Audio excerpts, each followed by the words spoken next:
Disease and health are rooted in thought. Thoughts of fear bring ailing, failure, and drought. Reference As a Man Thinketh by James Allen. Chapter 3 Effect of Thought and Health and the Body. The body is the servant of the mind.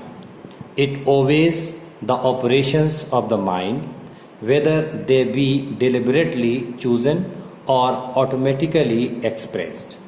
At the bidding of unlawful thoughts, the body sinks rapidly into disease and decay. At the command of glad and beautiful thoughts, it becomes clothed with youthfulness and beauty. James Allen says, disease and health, like circumstances, are rooted in thought. Sickly thoughts will express themselves through a sickly body. Thoughts of fear have been known to kill a man as speedily as a bullet, and they are continually killing thousands of people just as surely, though less rapidly. The people who live in fear of disease are the people who get it.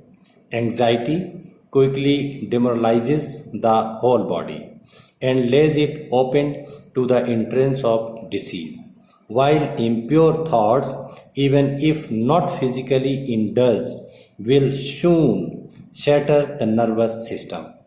James Allen says, strong, pure, and happy thoughts build up the body in vigor and grace.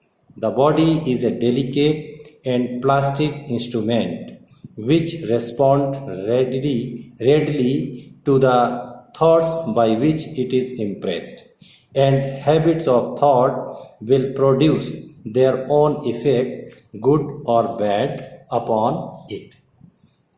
James Allen says, men will continue to have impure and poisoned blood so long as they propagate unclean thoughts. Out of a clean heart comes a clean life and a clean body. Out of a defiled mind proceed a defiled life and a corrupt body. Thought is the fount of action, life, and manifestation. Make the fountain pure, and all will be pure. Change of diet will not help a man who will not change his thought. When a man makes his thoughts pure, he no longer desires impure food. Clean thoughts make clean habits. The so-called saint who does not wash his body is not a saint. He who has strengthened and purified his thoughts does not need to consider the malevolent microbe. James Allen says, if you would protect your body, guard your mind. If you would renew your body, beautify your mind. Thoughts of malice, envy, disappointment, despondency rob the body of its health and grace. A sore face does not come by chance. It is made by sore thoughts. Wrinkles that mar are drawn by folly, passion, and pride. James Allen says, I know a woman of 96 who has the bright, innocent face of a girl. I know a man well under middle age whose face is drawn into inharmonious contours. The one is the result of a sweet and sunny disposition. The other is the outcome of passion and discontent.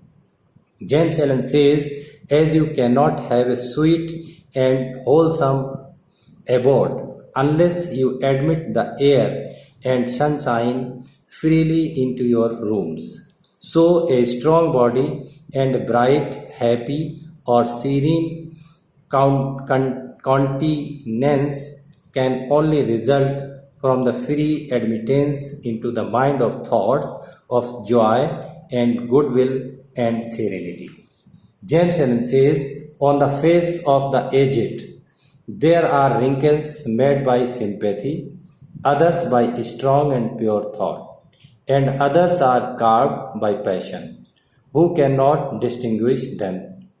With those who have lived righteously, age is calm, peaceful, and softly mellowed, like the setting sun. I have recently seen a philosopher on his deathbed. He was not old, except in years. He died as sweetly and peacefully as he had lived. James Allen says, there is no physician like cheerful thought for dissipating the ills of the body. There is no comforter to compare with goodwill for dispersing the shadows of grief and sorrow. To live continually in thoughts of ill will, cynicism, suspicion, and envy is to confine in a self made prison hole. But to think well of all is to be cheerful with all, to patiently learn to find the good in all. Such unselfish thoughts are the very portals of heaven, and to dwell day by day in thoughts of peace, reward, peace towards every creature will bring abounding peace to their possessors. Thanks to James Allen. Thanks to listeners.